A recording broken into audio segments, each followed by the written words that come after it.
Hello everyone, my name is Don Johnson. And I'm Nitin. And this is Solomon. And this is Qilun too. And we are here on the beautiful campus of ICAR in Greenville, South Carolina. And we are on the second studio for Dr. Crefus's NXT Mindstorm project. Group 12's presentation for our project. And the first goal of our target specification chart is A, to complete the 40-meter drag race as fast as possible. B, finish the 40-meter race as straight as possible. C, finish the race without any collisions. And D, design a car that should not contain any additional power drain components. And that was our goal, and this is our target specifications in this. So next we'll be going to the functional decomposition diagram, and that is broken down into the car and broken down into several functions from the car. And to one side we have acceleration as being one of our major components, and braking and steering, and that sub-functions of that goes into detail all the way up to making sure that the car is going straight for as long and as quick as possible. Next is our morphological chart, and it is broken down into several ideas that our group made decisions about: the design wheelbase, acceleration, the chassis, the wheel combination, the gear ratio, weight distribution, steering control, and braking. And all these were just ideas that the group came up with to design the best possible car that can obtain the goal of running the 40 meters as quick as possible without crashing. And everything from wheelbase to the two motors, keeping the car stiff, the number of cars, axles. We used no sensors. We kept the weight ratio at 50-50. We didn't use any steering controls, and just had it straight going in one line. And also no braking at all. So from that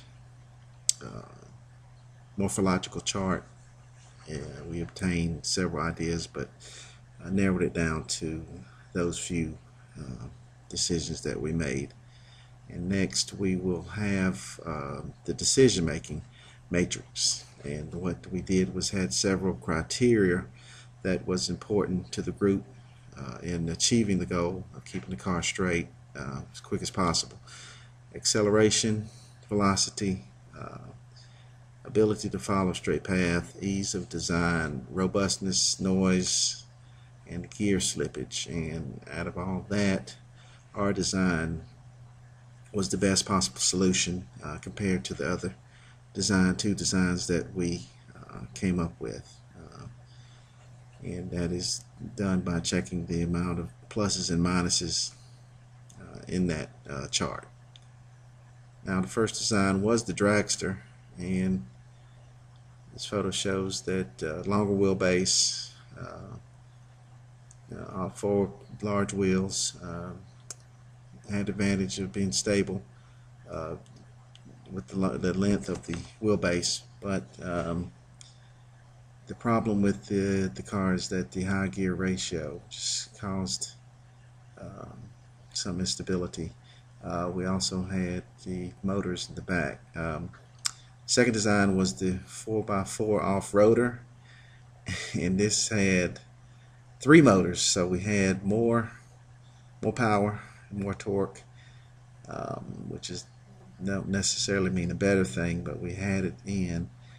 We had a little bit less control with the amount of torque in the 3 motors, but we had 2 wheels independently in the rear with the motor, and the front 2 controlled by 1 motor. The final design was the 5-wheeler that we came up with we added a fifth wheel to the rear to add extra stability, shorten the wheelbase, and added smaller wheels in the front, so you could get the road surface more closely with the smaller wheels than the traction of the bigger wheels. And the bottom shows that the wheelbase has been shorter, smaller wheels. Also, this fifth wheel rail is stabilizing the car even further.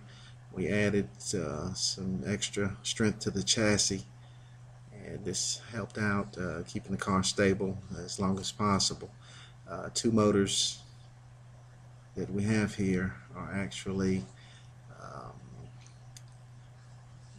driving the single axle, so the two motors control the single axle in the rear, and this added extra stability to our wheelbase and our track as well. So we believe this was the best possible solution to go with the automobile, and it proven to be the best solution for our car.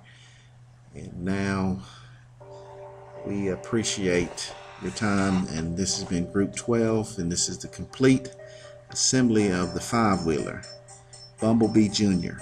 Thank you again from Group 12.